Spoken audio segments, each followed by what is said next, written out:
She laughed at the smell, rolled her eyes at the spices, and said no one would ever eat it. Days later, that very dish had a line of people waiting and a deal she could never claim. The afternoon sun slanted through the blinds of the cramped college apartment, painting strips of golden light across the tiny kitchen. The room was modest, with scuffed cabinets and a squeaky refrigerator that hummed louder than it should. But today, the air carried something more vibrant than the space itself, aromas that wrapped around every corner like invisible ribbons. Amara stood by the stove, her dark curls tied back with a simple scarf, a wooden spoon moving slowly through a simmering pot. The sound of bubbling sauce filled the air, accompanied by the faint hiss of oil as she turned pieces of marinated chicken on the pan. Spices bloomed as they met the heat: ginger, garlic, a hint of cayenne, and the fragrance spread, weaving through the apartment like a story being told without words. Her grandmother's voice echoed in her memory. Food carries memory, Amara. Every spice, every flavor is more than taste.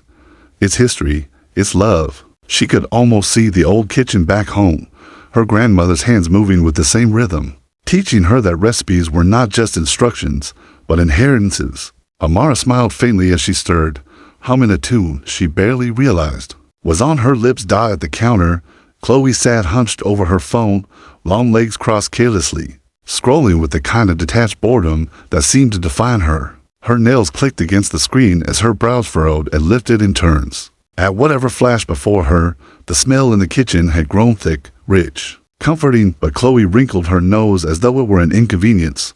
Finally, she set her phone down with a dramatic sigh, swinging one leg impatiently against the stool. "Why do you bother with all that?"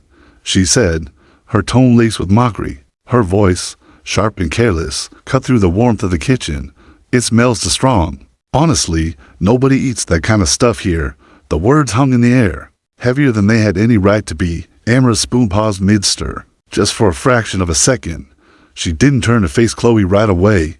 Instead, she let the sauce coat the back of the spoon, thick and glossy, before setting it down gently. The hum of the refrigerator filled the silence. She could feel the sting rising in her chest, that familiar ache of being reminded she was different, too different. She drew a breath, slow and steady, then turned slightly, her eyes calm though. Her jaw was tight.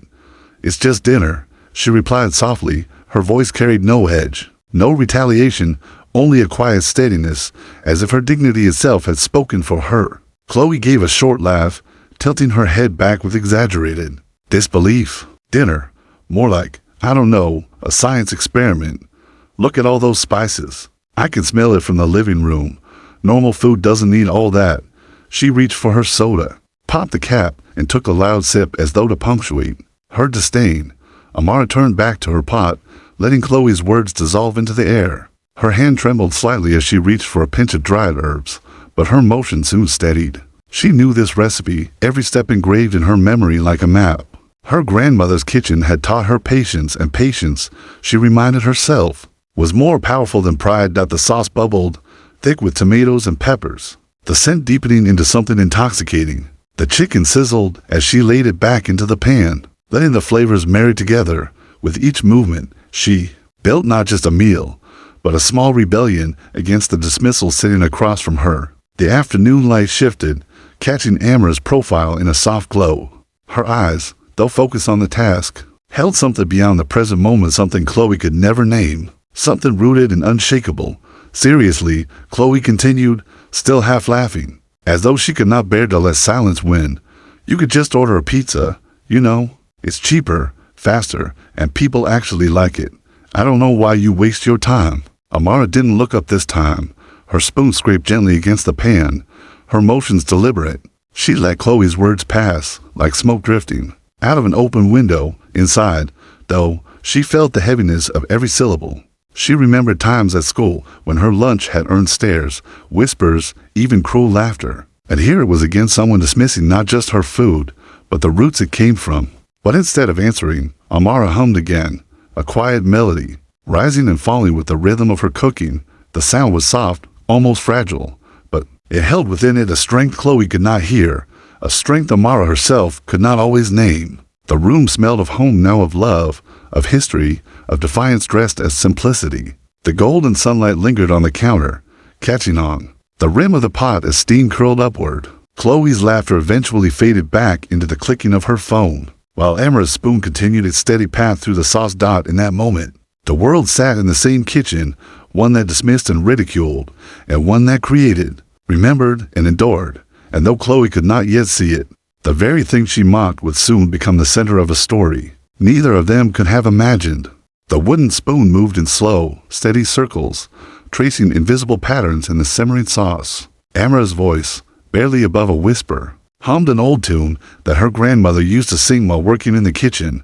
The melody, wrapped around her like armor, protecting her from the sharp edges of Chloe's voice. She did not lift her eyes, nor did she let her emotions falter. The rhythm of her cooking was her response, but Chloe was not the type to let silence win. Leaning against the counter, she gave an exaggerated roll of her eyes, tapping her nails against the soda can with a metallic click. Honestly, Amara, I don't get why you spend hours on this stuff, she said, her tone coated with disdain.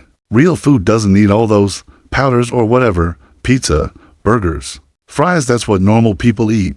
Simple, good, and everyone likes it, not whatever this is. She gestured vaguely toward the stove, as if the pot of sauce and sizzling chicken were an absurd spectacle.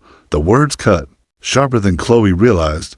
For a brief moment, Amara's chest tightened. She felt it like a pinprick, not just against her cooking, but against the memories folded into every spice. Still, she didn't flinch. She drew a quiet breath and reached for the cumin, sprinkling it into the pot with careful precision. The smell deepened instantly, richer, earthier. It rose into the air like a quiet rebuttal. Inside her, emotion swirled hurt, yes, but also something steadier, older. Her grandmother's voice seemed to echo inside her head, warm and insistent. Let them laugh if they must. Amara, food tells its truth in its own time. Cook with love, and even the cruelest tongue will taste it. Chloe's laughter broke the memory like glass. God, it's so strong, she groaned, waving her hand as though to clear the air. Are you trying to stink up the whole apartment? Imagine if people come over, they'll think we live in some spice market. Amara's lips pressed together in silence. She stirred gently, letting the sauce coat the chicken, watching the edges darken to a caramelized brown. Her grandmother's technique, passed down over countless evenings in a small kitchen thousands of miles away, guided her hands. She could still see the way her grandmother's face lit up when customers crowded into the little restaurant back home. It had not been big, nor fancy, but people returned again and again for the warmth in every bite. That warmth lived in Amara's cooking now. She carried it here, into this cramped apartment, into this moment where it was being belittled. Her eyes softened, even as the sting lingered in her chest. She refused to give Chloe the satisfaction of seeing her wounded. Instead, she poured herself into the meal, adding a pinch of paprika, tasting, adjusting, moving with the precision of someone who knew her craft mattered. Chloe smirked, clearly unsatisfied by Amara's silence. You know, she continued, her voice dripping with mock pity. You don't have to prove anything. Nobody here's gonna want, I don't know, saucy chicken with weird spices. Trust me, I'm just trying to save you the embarrassment. Amara's humming grew steadier, though her throat felt tight. The words carried her back to her grandmother's kitchen, the narrow counters, the walls perfumed by decades of cooking, the laughter of neighbors who filled the little dining space. Back then, she had been a child, watching, learning, her hands, too small to stir the heavy pots, but her grandmother's eyes had always found hers, shining with pride. One day, you'll carry this forward, Amara. Food is our gift. Never hide it. A flicker of memory warmed her even as Chloe's words chilled the air around her. Chloe leaned closer now, resting her chin in her hand with mock curiosity. What even is that? Anyway, some kind of stew. I mean, don't get me wrong, it smells okay, I guess, but it's just not what people eat here. Like, you're in America now. We don't need 12 spices for one meal. Amara's spoon paused just briefly, her jaw tightened. She wanted the answer to explain that each spice had a place, that each layer of flavor was intentional, inherited, meaningful. She wanted to say that this dish carried her grandmother's soul, her mother's patience, her own pride. But she knew Chloe wouldn't hear it. Not yet. So she simply placed the lid on the pot and adjusted the flame, letting the food speak in silence. Her humming grew softer, almost a whisper now, but it held a defiance Chloe could not name. The tension filled the kitchen like a second aromathic, unspoken, impossible to ignore. Chloe shifted back in her chair, her smirk fading just slightly, as if Amara's refusal to engage unsettled her more than any sharp retort could have. In the quiet, the sauce bubbled, steady and sure, as though reminding Amara that she was not cooking for Chloe's approval. She was cooking because this was who she was. The air shimmered with spice, sunlight, and something deeper still, an inheritance of resilience. And though Chloe couldn't see it yet, that same inheritance would soon weave itself into a story larger than either of them could have imagined. Evening crept into the apartment slowly, the sunlight thinning into streaks of amber before giving way to shadows. The kitchen still held the warmth of Amara's cooking. The fragrance lingered in the air, clinging to the walls, the curtains, even the fabric of the couch in the living room. It was the kind of smell that didn't just fade, it settled, becoming part of the space itself. Chloe had opened the windows, complaining earlier that it was too much, but the effort had done little. The spices clung stubbornly, as though unwilling to be dismissed so easily. A knock at the door broke the quiet. Chloe, with a spark of excitement that had been absent all afternoon, jumped up to greet her friends. Laughter spilled into the apartment as 3 students stepped inside, the girls in bright sweaters and a tall guy carrying a 6-pack of soda. They were loud, easy with their jokes, the kind of presence that filled the small apartment quickly. Almost immediately, one of them, Samantha, the one with the bright sweater and brighter curiosity, paused mid-step. Her nose twitched, her eyes widening. "Wait, what is that smell?" she asked, glancing toward the kitchen. "Oh my God, it smells incredible." Chloe froze for a fraction of a second before forcing a laugh, tossing her hair back with a practiced flick. "Oh, that, don't mind it. My roommate's cooking something. Some weird recipe she makes all the time. It's, kind of strong." She wrinkled her nose for emphasis, as if to assure her friends it wasn't worth their attention. But Samantha wasn't convinced. She drifted toward the kitchen, drawn as if by invisible threads. "Weird?" she said, inhaling deeply. "Are you kidding me? That smells like a 5-star restaurant." "What is it?"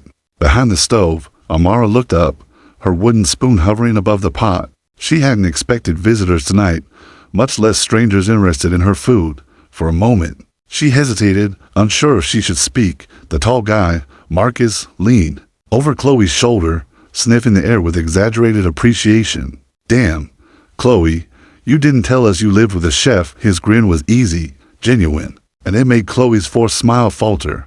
"It's not," Chloe started, but Amara's voice, quiet yet steady, cut through the chatter. "It's just dinner," she said softly. "Chicken stew, a family recipe." Samantha's eyes lit up. Can I try some? Just a little?" Chloe laughed again, this time higher pitched, a note of nervousness threading through it. "Trust me, Sam, you don't want to. It's like super spicy, super weird. You'll regret it." But Samantha was already reaching for a spoon from the counter. Without waiting for permission from Chloe, she dipped it gently into the pot, lifting out a small piece of chicken dripping with sauce. Steam curled upward as she blew on it, then took a cautious bite. The room went still for a moment. Samantha's eyes widened. Her lips parted, but no words came out at first. Then she laughed, the sound bubbling out in disbelief. "This is amazing. Oh my God, Amara, this is unreal." Marcus immediately stepped forward, eager to try. "All right, give me some of that." He grabbed another spoon, scooped, and tasted. His expression shifted instantly from curiosity to shock, then to delight. "Oh, okay, no joke. This is better than anything I've eaten on campus. This is insane." Even the third friend, a quieter girl named Lily, couldn't resist. With a hesitant glance at Chloe, who was practically burning holes in the floor with her glare, she tried a spoonful. Her eyes fluttered shut for a brief second, savoring. When she opened them again, they gleamed. "This is comfort in a bowl," she whispered. Amara, standing quietly by the stove, felt warmth flood her chest. She didn't beam, didn't gloat.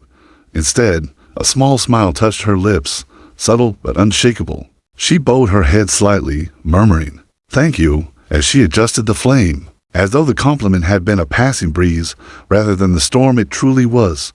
Chloe, meanwhile, laughed nervously, tucking a strand of hair behind her ear. "You guys are exaggerating. It's just some family thing, nothing special. I mean, I've tried it. It's fine, I guess, but it's not exactly gourmet or anything." She shrugged with feigned nonchalance, her tone brittle under the weight of her friends' enthusiasm, but her friends weren't listening anymore. They were circling the pot like moths to light, begging Amara for another taste. Samantha grinned at her. Seriously, Amara, you could sell this. People would line up for it. Where did you even learn to cook like this? Amara's hands still for a moment on the handle of the spoon.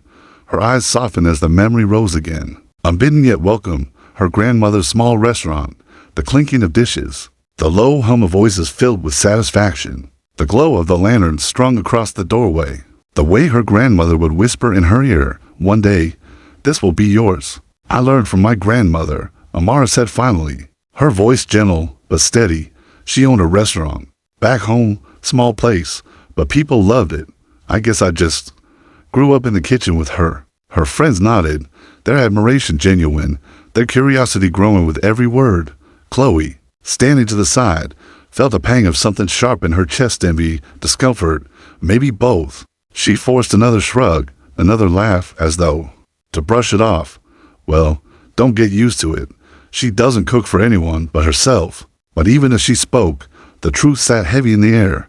Her dismissal no longer held weight. The fragrance had spoken louder. The taste had spoken louder still. And now, for the first time since she'd moved into this apartment, Amara wasn't the quiet roommate with weird food. She was the girl who had made everyone stop and marvel. The girl whose heritage could silence mockery with a single bite. And though she stayed humble, her eyes shone with a quiet confidence Chloe had never seen before, an ember that would only grow brighter in the days to come. The days that followed seemed to unfold with a quiet inevitability, as if the fragrance of Amara's cooking had taken on a life of its own, drifting far beyond the walls of the apartment. What began as a single evening of curiosity from Chloe's friends slowly grew into something else, something larger than either of them could have anticipated. Amara continued cooking, just as she always had, her hands guided by memory, her heart anchored in the recipes of her grandmother's small restaurant. She did not announce it, nor seek an audience. Yet each evening, as the warm perfume of spices curled into the hallway, footsteps began to pause. Neighbors lingered at the door, casual at first, offering excuses about forgotten keys or trips to borrow sugar. Soon enough, their questions came. "Honestly, are you cooking again tonight?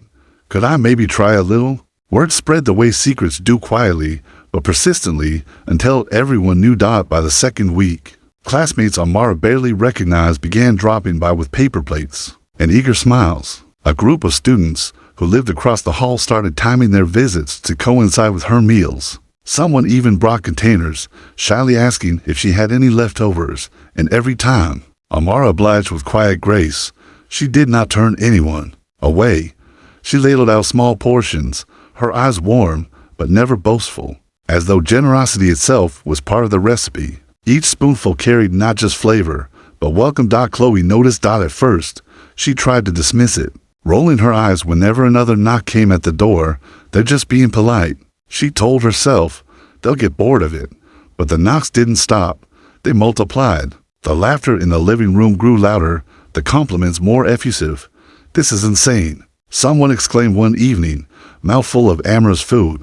"You should open a restaurant." Each remark landed on Chloe like a stone in her chest. It wasn't just the food, it was the attention. People who had once gathered around her during parties, who had once laughed at her jokes, now leaned toward Amara with eyes bright and hungry, not just for the meal, but for the girl behind it.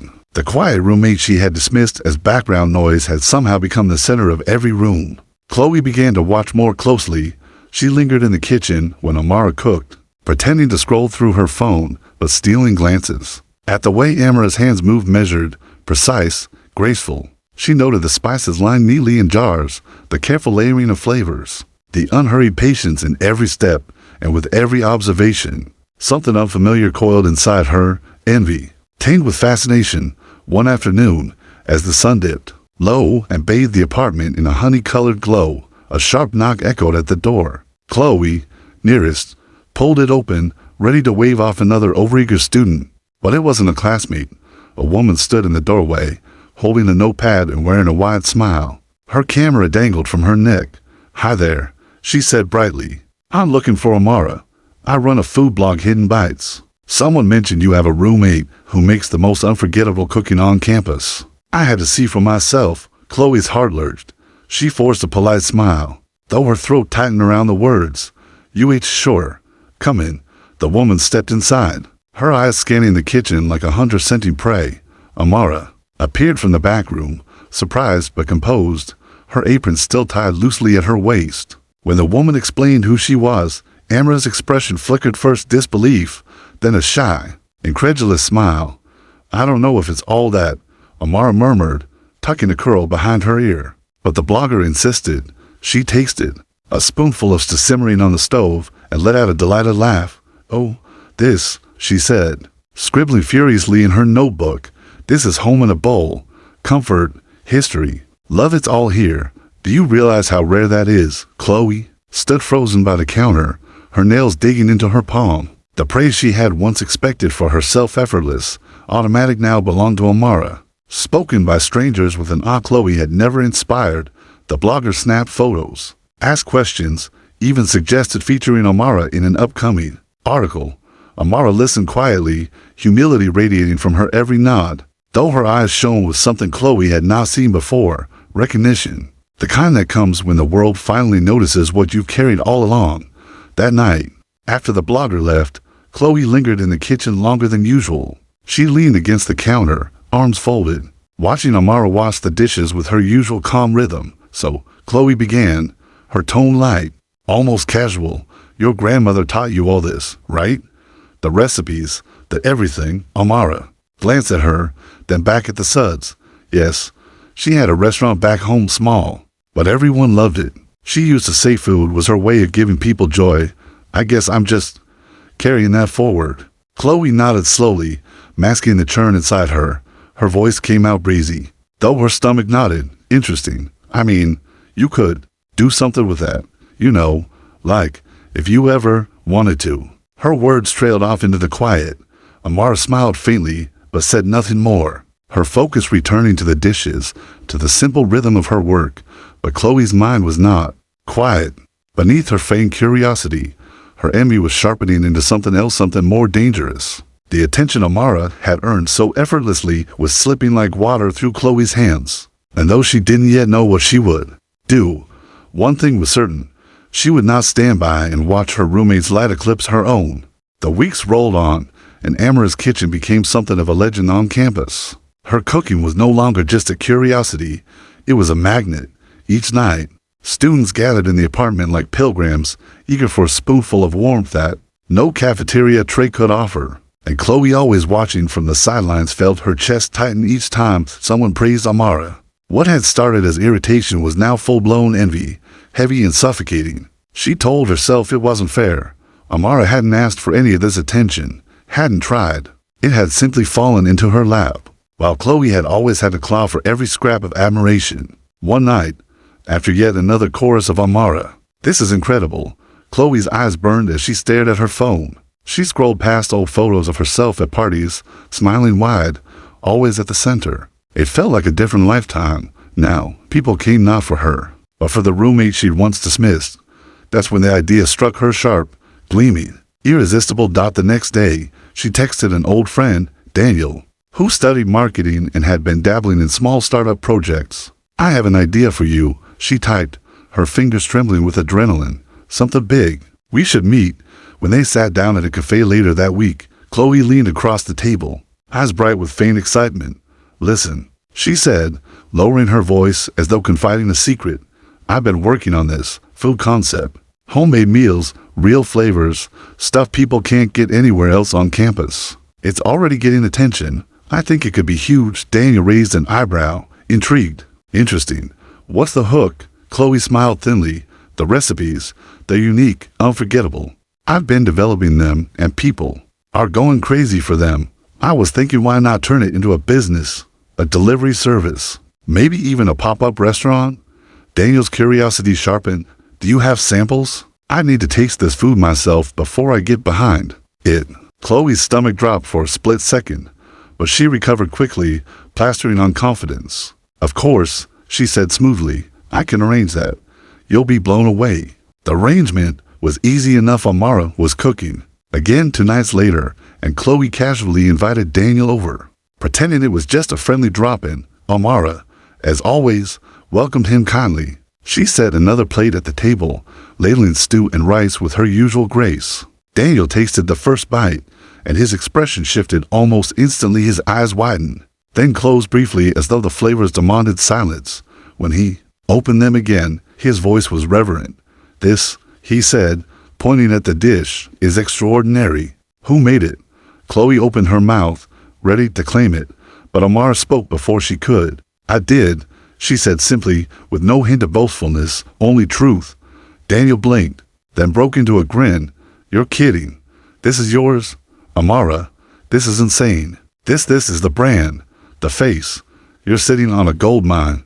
The words hit Chloe like a slap, her cheeks flushed hot, her throat tightening. "Well, actually," she stammered, the idea was mine. I was the one who thought we could turn this into a business. Amara just, cooks." But Daniel barely looked at her. His attention stayed locked on Amara, energized, almost giddy.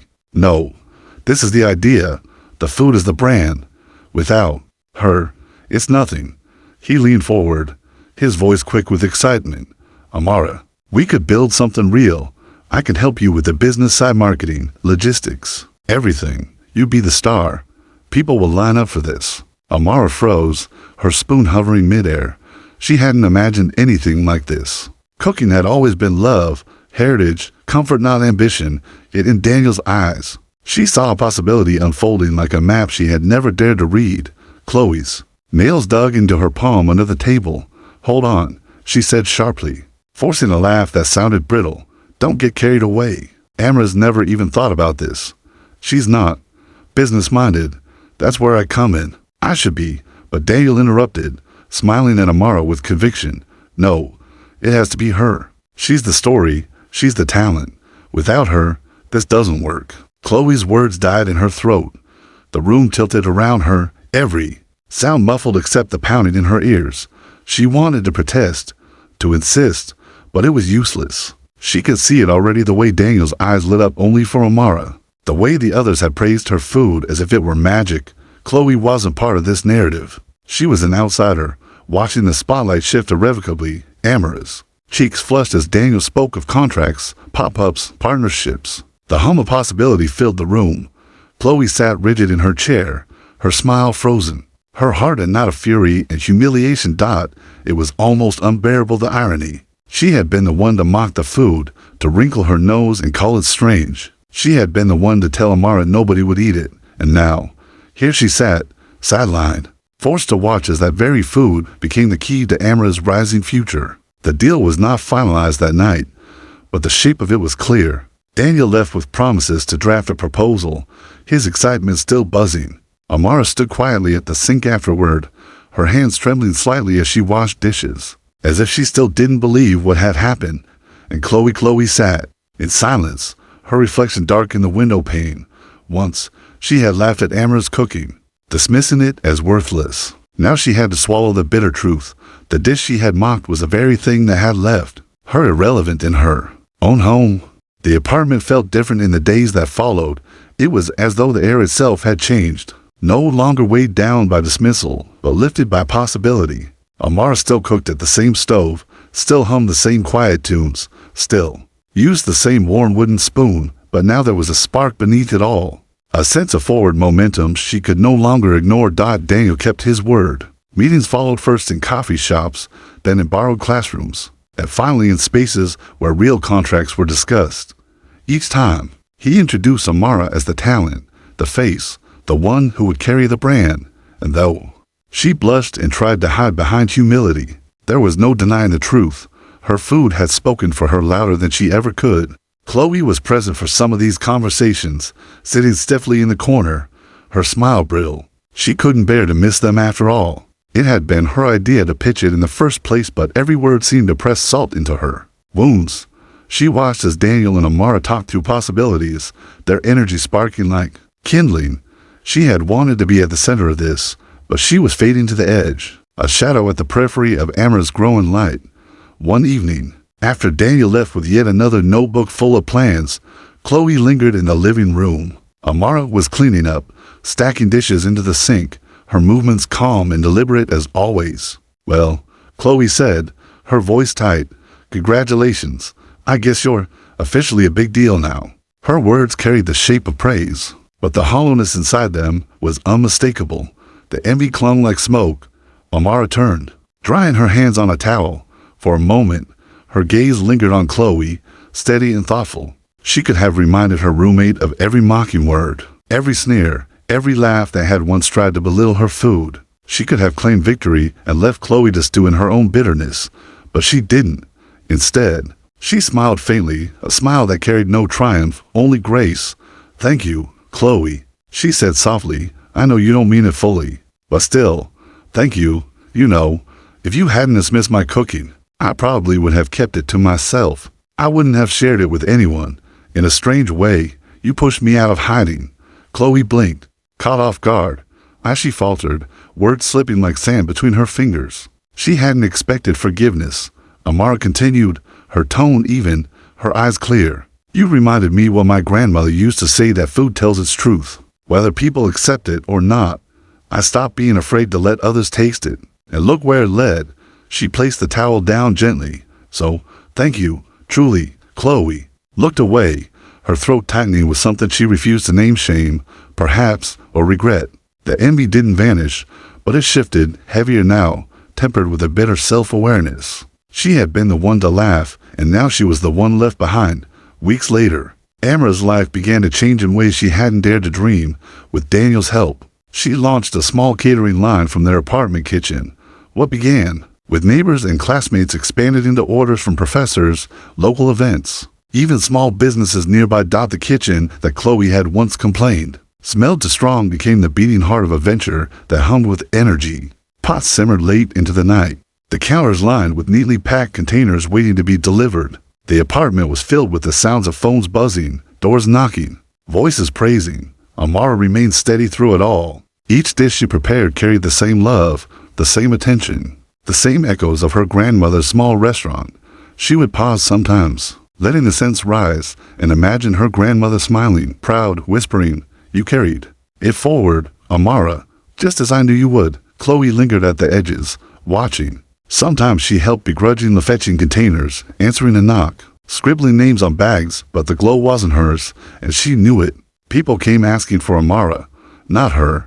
Their smiles, their gratitude, their admiration all flowed in one direction. One night, after a long day of deliveries, Amara stood at the window with a cup of tea. The city stretched before her, buzzing with lights.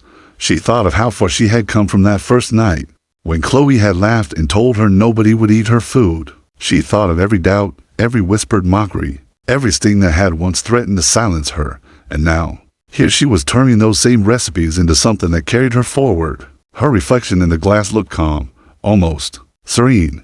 She whispered into the quiet, as though to herself, but as though the world needed to hear it too. What some dismiss as worthless can be the very gift that changes everything if you believe in it. The words hung in the air, soft but unshakable, as the hum of her grandmother's wisdom lingered in her heart. And with that, Amara turned back to her kitchen, the place where ridicule had once echoed. But where, now, her legacy was being written. With every simmering pot, every shared meal, every bite that carried the taste of love. The semester rolled on, but in the apartment that Amara and Chloe shared, the air seemed forever marked by a quiet divide. The smell of simmering sauces and roasted spices still wafted through the small kitchen, but now, to Chloe, those scents no longer smelled too strong or strange. They smelled like success, the kind she had dismissed with laughter, only to watch it grow into something undeniable.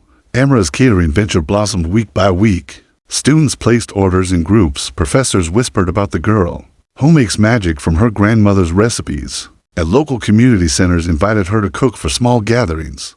Her food had become more than sustenance, it was a story, a bridge that connected cultures and hearts, each dish carrying memory and meaning. And through it all, Chloe sat with her envy and her uneasy pride. Sometimes, when Amara wasn't looking, she would scroll through social media and see posts tagged with glowing praise, pictures of Amara's dishes, friends raving about flavors they had never experienced before. Each post pricked Chloe's conscience like a needle. She remembered that first afternoon so vividly, the sunlight slanting across the counter, her phone in her hand, her mocking words sharp as knives. She had thought nothing of it, just a joke, just sarcasm. Just superiority hiding behind a careless laugh. But now, sitting in the same kitchen weeks later, Chloe realized the truth. The very thing she had ridiculed was the thing everyone else admired. The two strong spices were exactly what made the flavors unforgettable. The weird recipe was heritage, carried across generations, refined by love, strengthened by survival. It dawned on her, slow and heavy, that her mockery had not diminished Amara, it had only revealed her own ignorance. One evening, Amara invited a small group of classmates to sample a new dish she was experimenting with. They sat around the modest table, the laughter warm, the plates filling with food that glowed with color and fragrance. Chloe lingered at the doorway, torn between joining and retreating. Someone at the table turned to Amara and said, "You must be so proud, not just of your cooking, but of where it comes from." Amara's smile was soft, touched with nostalgia. "Yes," she replied, "every dish reminds me of my grandmother's kitchen. She always said food is memory. When you share it, you share a part of your soul." The words landed in Chloe's chest like stones. She thought of her own grandmother, memories of store-bought pies, fast food dinners, meals consumed without ceremony. She had never considered food as heritage, as soul. To her, it had been convenience. To Amara, it was identity. Chloe slipped quietly back to her room, leaving the others to their laughter. Lying in bed, she stared at the ceiling, the truth gnawing at her. She had mocked something sacred. She had turned someone's heritage into a punchline. For Amara, the journey was not about revenge, nor even about proving Chloe wrong. It was about something deeper, the quiet, unwavering belief that her grandmother's wisdom was worth honoring. She had chosen patience when mocked, dignity when belittled, grace when confronted with envy, and in the end, it was that belief, steady, unyielding, that had transformed ridicule into recognition. Her success carried a message larger than herself, one that seemed to echo through every shared meal, every smile of delight from those tasting her food for the first time. It whispered, "Never underestimate someone's culture. Never laugh at someone's passion. What you dismiss today might be the very gift that changes the world tomorrow." Chloe, though she never said it aloud, carried that lesson with her. She began to watch more carefully, to listen instead of scoff. Sometimes she helped Amara with small tasks, her gestures awkward but earnest, a hand with the dishes, a ride to deliver food. She still wrestled with envy, but the sting had dulled into something else, a quiet, reluctant respect. She realized that ridicule had been easy, effortless. Even, it had cost her nothing to belittle Amara's cooking. But now, seeing the fruit of what she had mocked, Chloe understood the weight of her words, and she knew she would never again dismiss something so quickly, never again laugh at what she did not understand. The story of Amara's rise became more than a tale of food. It was a reminder to everyone around her, classmates, neighbors, even her doubtful roommate, that patience, kindness, and self-belief could transform the bitterest moments into the sweetest victories. Her catering business grew, her confidence deepened, but her humility never faltered. She still cooked with the same wooden spoon, still hummed as she stirred, still whispered silent thanks to her grandmother. Each dish was proof that heritage, when honored, could light a path forward. One evening, long after the guests had left, and the kitchen was quiet, Amara sat alone with a steamy bowl of stew. She thought back to the early days, the mockery, the loneliness, the doubts that had nipped at her resolve, and she thought of the journey since, the praise, the recognition, the opportunities that had blossomed from what others had once dismissed. She smiled to herself, the words forming in her heart as naturally as breath.